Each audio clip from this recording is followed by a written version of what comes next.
محمية الأزرق المائية أحد المسطحات المائية اللي تم إعادة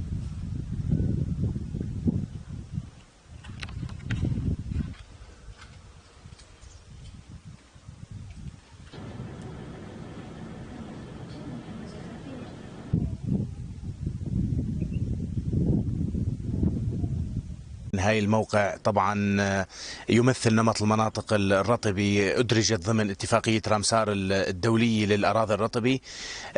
هذا المكان طبعا بيمتاز بأنه محطة هامة للطيور المهاجرة بين أوروبا إلى أفريقيا وبالعكس. الآن احنا بموسم الهجرة، فرصة يعني لممارسة أحد الرياضات الشائعة يعني في محمية الأزرق، اللي هي مشاهدة الطيور وتصنيفها وتعدادها، بالإضافة إلى أنه المكان يحوي على النوع الفقاري الوحيد المستوطن بهاي الواحة، واللي ما بيعيش بأي بيئة ثانية بالعالم إلا في محمية الأزرق، اللي هو السمك السرحاني.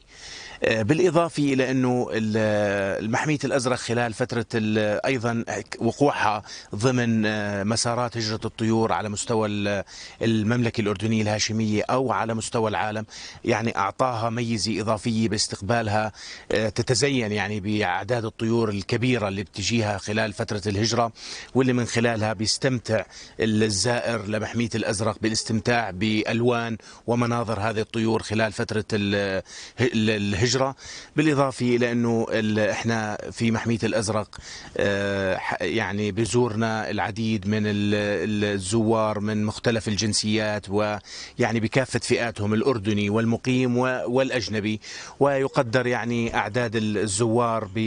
بما يزيد على 18 ألف زائر خلال السنة الواحدة. فيعني فرصة بندعو الزوار لزيارة محمية الأزرق والاستمتاع بطبيعتها الخلابة، وبالجزء اللي تم إعادة تأهيله بفضل الجمعية الملكية لحماية الطبيعة، واللي ساهم طبعا بالحفاظ على هذا الموروث الطبيعي إلنا وللأجيال اللاحقة.